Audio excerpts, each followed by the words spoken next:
Hello po, good morning po mga ka-IDL. It's Tuesday morning. Medyo uulanin naman ata yung Cebu. So, again mga ka-IDL, welcome to our YouTube channel. Ito na naman po yung kaibigan nyo po, si Emil ng IDL. So yung mga hindi pa po nakakapag-subscribe po sa atin, you can click the subscribers button para ma-update ko po kayo every time po na mayroon po tayong bagong videos po. So again mga ka-IDL, magandang araw po. Medyo makulimlim naman po yung Cebu. So shout out ko lang po kay Sir Chris Sumalpong ng Misamis Occidental na parating nanonood po dyan sa channel natin. Siya po ay isang seaman po. So ingat parati po Sir Chris. At saka po papasalamat po ako sa pag-trust ninyo po sa amin ni Sir Edgar Jacinto po. Bali ito po ay unit niya na i-feature natin, Alvin. Si Sir Edgar Jacinto ay isa pong nagtatrabaho po sa Singapore. Nakita lang niya po yung unit natin, yung channel natin. So ayan, nag-order po siya sa atin ng isang Mazda Bongo WL engine, Alvin. So tara, samahan niyo po ako. So again mga ka-IDL, itong unit na po ay actually ready for release na po to. Hinihintay lang na po natin yung shipment natin papuntang Iloilo. Kasi last week, Sir Edgar, pasensyahan na po. Hindi po natin ito napadala kasi nga puno-puno po yung TransAsia. At saka yung one po natin this week po, kasi yung Tugo wala din. So meron isa Kukalyong Thursday po, pero medyo mataas po yung rate ng Kukalyong going to Iloilo. So ayan, so isasakay natin to this coming Friday, Sir Edgar. Masyado kasi malaki yung difference ng TransAsia compared to sa Kukalyong. So we decided na sa TransAsia na lang talaga tayo. So yung Mazda Bongo single cab na 10 feet po yung size niya, yung haba, yung cargo box niya, tapos 6 mirrors. Ang rate po nito sa TransAsia is nasa 24,000, pero sa Kukalyong is nasa 32,000. So, malaki yung savings niyo po dito, Sir Edgar. So again, samahan niyo po ako sa ating Mazda Bongo na WL engine po.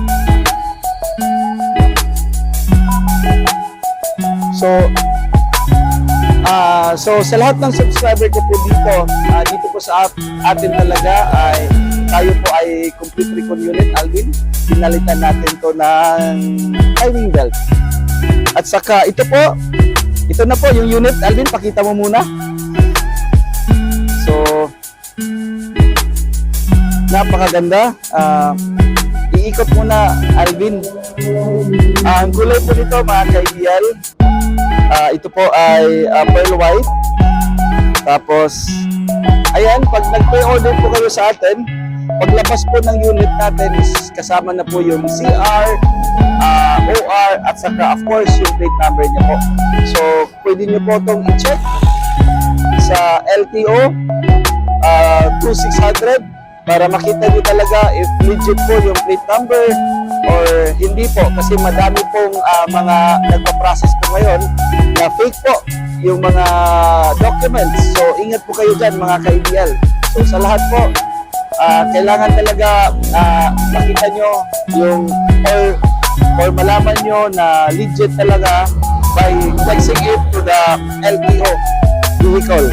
So yan, pwede nyo po itong LTO vehicle JA09449 para ma-check nyo talaga, Sir Edgar, if legit po yung kuha natin, if nasa system na po ng LTO yung registration natin at saka yung plaka. So Bin, iikot natin. So ito po ay mga ka-IDL, ito po ay WL 2.5cc. Malakas yung hatak nitong unit, yung mga ganitong makina. Tapos kung makikita nyo po, ito po talaga ay brand new. Brand new po yung tires natin. 195R15C. Kita naman po. Good ride po. Bin, kuha na nato niya. Cover. Huwag niyong kalimutan, Bin. Good ride po yung tires natin na nilagay. At saka yung ito, good ride din yung likod 155R12 mga ka-IBL. Brand new din to. Bali dalawang brand new. At saka yung nito, hindi lang namin kinuha Alvin. Yung reserba nito mga ka-IBL, lalagyan pa natin ng reserba, dalawa. Lahat brand new po. So Alvin, pakita natin yung chassis. Yan. Yung chassis po nito mga ka-IBL, talagang wala po tong cutting. Buo po yan.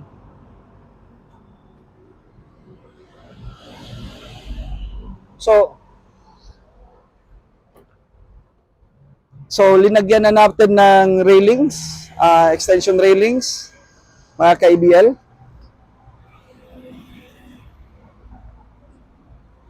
At saka, yung cargo bed nito, mga ka-IBL, hindi to natin napalitan kasi maganda pa yung cargo bed, galing ng Japan. So, no need for replacement.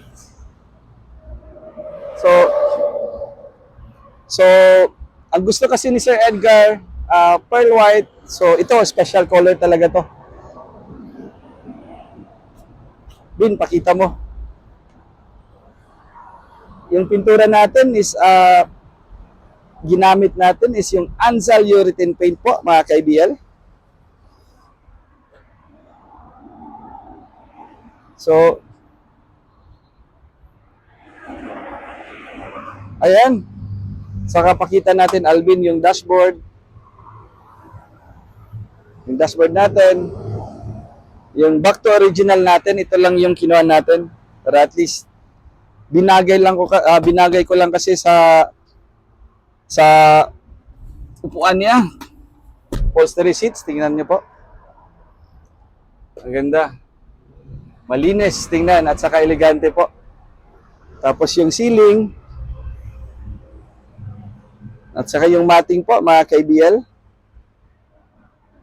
Makita natin. Ito, gustong-gusto ko talaga to, Alvin, na upholstery natin. Ang ganda ng upholstery seat natin. So again, mga ka-IBL, ito po ay air condition. So, wala po itong putol sa cowl, Sir Edgar, yung sinasabi ko po sa inyo. So,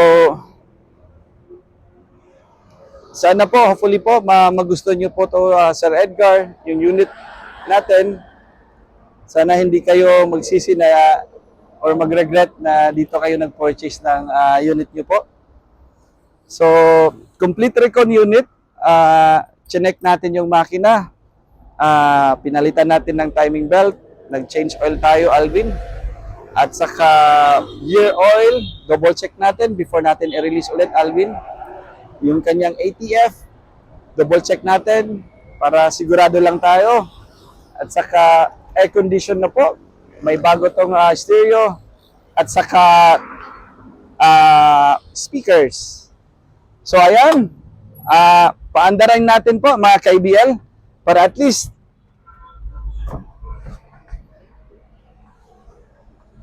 malaman nyo. Ang kagandahan ng WL engine mga ka-IBL, malaki itong makina compared to Mazda Bongo na R2. But yung fuel consumption niya, matipid. Yung ratio natin, maibigay ko, estimate ko is nasa 1:14. Minsan umaabot ng 1:15. So, malakas na yung hatak, matipid pa po sa diesel. So, ito talaga, pangkarga talaga to, Alvin. So, yan, one click lang po. So, pakita natin, Alvin. Ito. Ha? Bin, kuanan sa niha na to ha. Tipihan na to ni. Malamig po yung aircon. Ayan.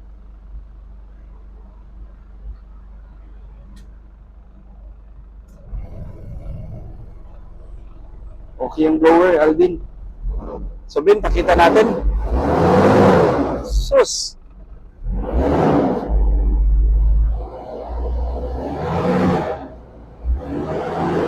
So, ayan po, mga kaibigan.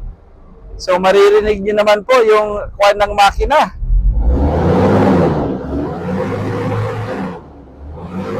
Wow! Bin, mawagin niya akong ganahan sa WL. Nang lahigid kayo siya. So, ayan. Try natin. Sus. Talagang truck na to talaga to, mga kaibigan.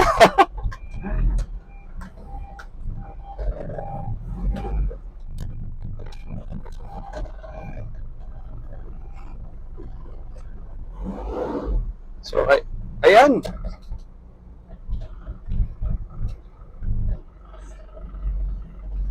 So, check natin yung ilaw. Yung ilaw, Alvin. Okay. Left. Right. Okay. Yan. Alvin. Okay. Hazard. Okay yung hazard. Alvin.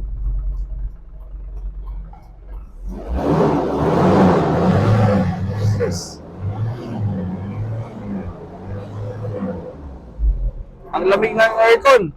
So, Edgar. So, again, mga kaibigan, Alvin, pakita muna natin. Yung odo nito is nasa 89,039.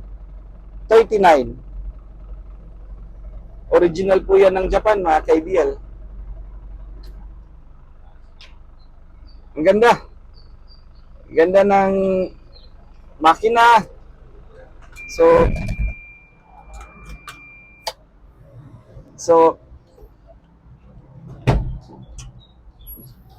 So ayan po mga kaibigan, pinakita ko lang po sa inyo itong unit natin na Mazda Bongo Single Cab 2.5cc.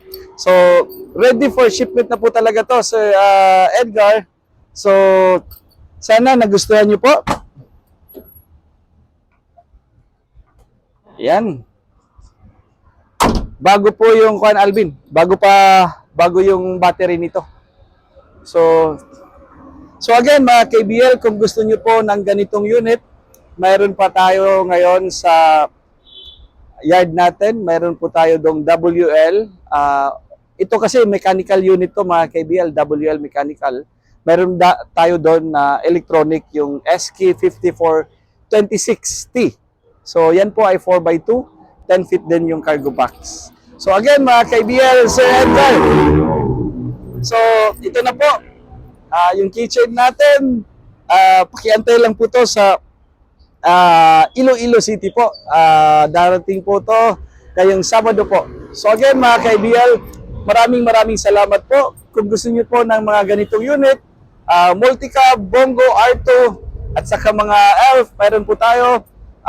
You can contact us at 0917-874-2795 or pwede din kayong bumisita sa atin. Dito po tayo sa SRP Road, Kanshong, Barangay Kanshong, Talisay City. Or pwede din kayo mag-message sa FB page po natin sa EBL Cebu Motor Traders. So pwede kayong tumawag sa akin anytime po, kahit madaling araw. Pwede kayong tumawag sa akin, especially po na nasa abroad. So again, maraming salamat po sa follow niyo po sa amin sa YouTube channel natin.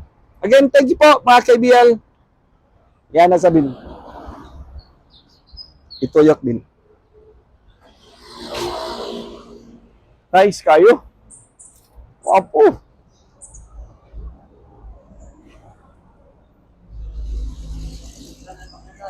Ha? Very nice. Ang makina, ganda. Ha? Yes. Ang pintal.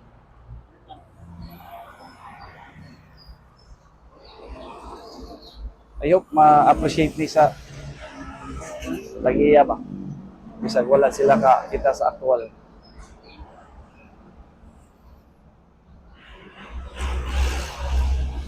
Wapo yun.